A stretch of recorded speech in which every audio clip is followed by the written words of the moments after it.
Yogi Surajnath, Guru Budnath Ji, with Gorakh Sabadis, the sayings of Gorakhnath. Sabadi number 21, 21. सबद ही ताला, सबद ही कुंची, सबद ही सबद जगाया, सबद ही सबद सुपर चाहुआ, सबद ही सबद समाया. Translation by Bhagwan Nath and Yogi Surajnath. The word is the lock, the word is the key. The word awakens the word. When the word beholds the word merges into the word. Explanation, स्पष्टीकरण in both Hindi and English. Hindi और अंग्रेजी में कुछ स्पष्टीकरण. शब्द का शब्दशः अर्थ है कोई नाद, शब्द, कुछ कही बात, गीत, साउंड्स, यानी ध्वनियाँ आदि. शब्द किसी भी नाद तरंगों का निर्देश करता है जो नामरूप जीवन गति की मूलभूत सत्यता है.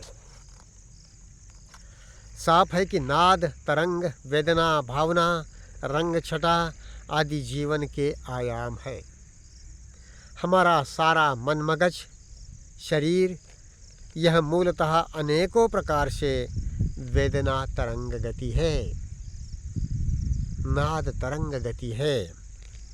और यही हमारी चेतना है, यही चेतना है. हमारी चेतना तृष्णागामी हो, यानी कि ये जो भाव पौना वेदना नाद तरंग है, यह यदि तृष्णा, जहाँ नाद ध्वनि होती है वहाँ तरंग होते हैं, वहाँ वेदना होती है. नाद तरंग और वेदना ये मूलतः अलग नहीं होते. सो जब नाद कहे या भाव पौना कहे, वेदना भावना कहे, एक ही बात है. हमारा सारा मन, मगज, शरीर यह मूलतः अनेकों प्रकार से वेदना तरंग गति है और यही चेतना है.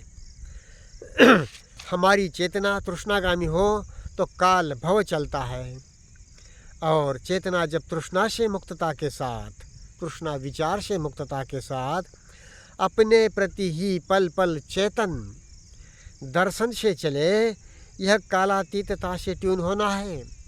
वर्तमानता कालातीतता है, चेतनता है, सजगता है. ज्ञात से मुक्त होकर ज्ञात की जगह और मर्यादा समझकर वर्तमानता तृष्णा से मुक्तता भी है.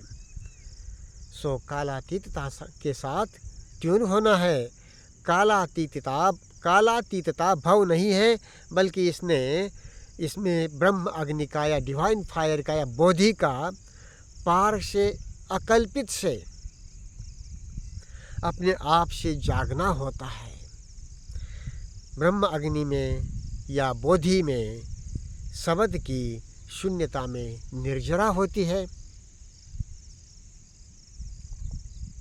नाद तरंग वेदना ही ध्यान की अग्नि में बोधि की शून्यता बन जाते हैं. बोधि का शून्यता का कोई वर्णन नहीं किया जा सकता. कुछ नहीं है, इससे ज़्यादा नहीं कहा जा सकता. मगर वो कोई मुर्दा बात नहीं है, वो चेतना की जीवंतता की आर पारता है, कालातीतता है. सो वो कालगामिता नहीं है, कालातीतता है. आगे यह भी कि भाव पौना के दर्शन में ब्रह्म अग्नि का मतलब बोधि का जागना तुरंत प्रभाव से होता है, जिसमें अवधूनन चलता है चित्त का, संखारों का. तथापि चित्त के संपूर्ण अवधूनन के उपरांत भी परम सत्य का जागना ऐसे अपेक्षित नहीं होता. ध्यान की अग्नि में बोधि का जागना अलग संज्ञान सु अनित्य बोध के साथ तुरंत प्रभाव से होता है, मगर चित्त के सारे, और जिसमें चित्त अवधूनन चलता है बोधि की अग्नि में, बोधि की चेतनता में, मगर इस सारे चित्त अवधूनन के बाद बोधि के अग्नि में भी तथापि चित्त के संपूर्ण अवधूनन के उपरांत भी परम सत्य का जागना ऐसे अपेक्षित नहीं होता. निब्बानिक सत्य का जागना ऐसे अपेक्षित नहीं होता, जो तब अपने से पता नहीं कब जागे, कितने समय रहे और कब ओझल होता जाए.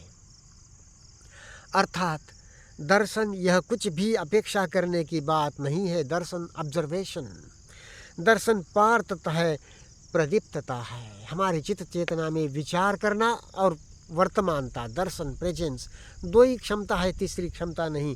समाधि उन्मनी विचार का स्थगन है, विचार का अंत नहीं, मगर विचार की जगह और मर्यादा के समझ के साथ विचार से मुक्तता, अलग संज्ञान, यह वर्तमानता, बोधि का अपने आप से तुरंत प्रभाव से जागना है। और सो दर्शन ऑब्जर्वेशन ही बोधि है, शून्यता है।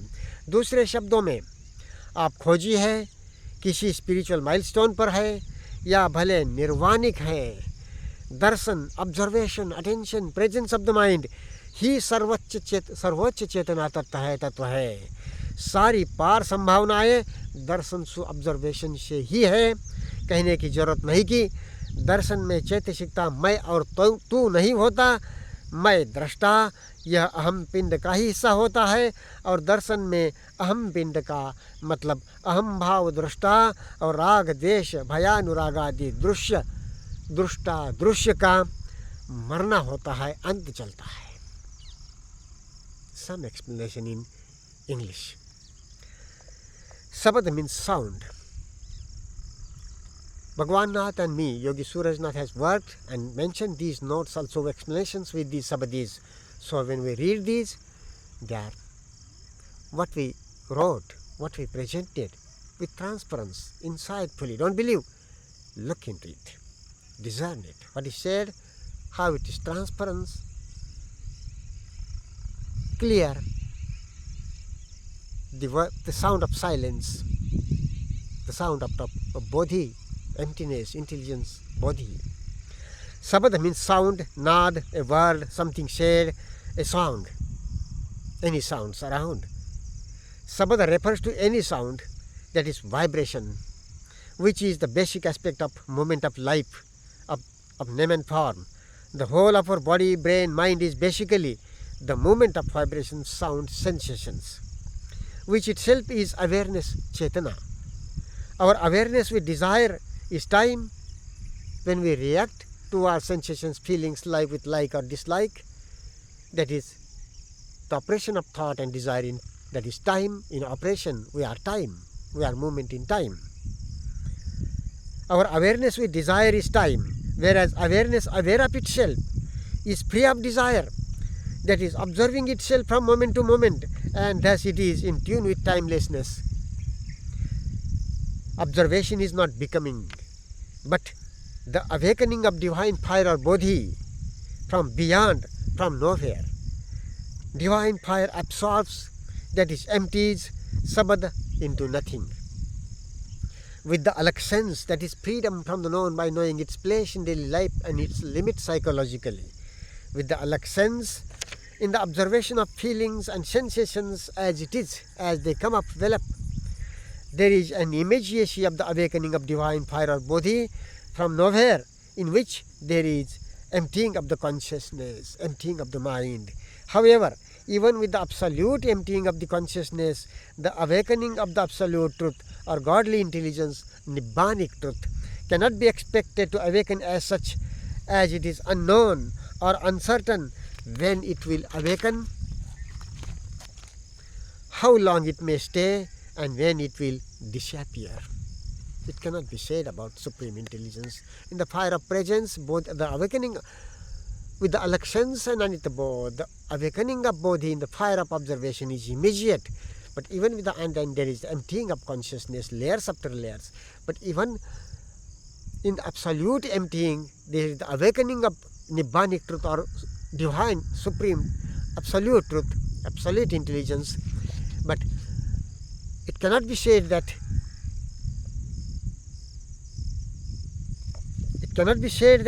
about the nibbanic truth, that it cannot be expected to awaken as such, as it is unknown or uncertain when it will awaken the nibbanic truth, how long it may stay, and when it will disappear. Though the awakening of bodhi in the fire of meditation, observation with alak sense and anita bodhi is immediate, it is not so for the nibbanic truth, even with absolute emptying of the consciousness, but it awakens. on its own. Observation is not to expect anything. Observation is absolute truth or tattva. And insight into observation is an enlightenment. Enlightening. Emptying is enlightening. This is fundamental insight. Whether you are a seeker or at some milestone or are nirvanic, observation is itself ultimate truth. This is very important to understand. In our consciousness, there are only two basic capacities, potentials. One is thought or thinking, and the other is attention or attending, observation, attention, presence of the mind. So anything from beyond space and time, name and form, anything from beyond is possible only through observation. Psychologically, observation is neither me nor you. Observation is the ending of the observer, the I-ness, the ego center and its periphery, the observation of attraction, repulsion, anger, fear, affection, worry. So the observation is the ending of the observer and the observed together. Observer is the observed. Center and periphery, they are not separate. Ego center and its periphery, they are one and the same moment. The observer is the observed. And observation is the ending of the observer and the observed together. This is it.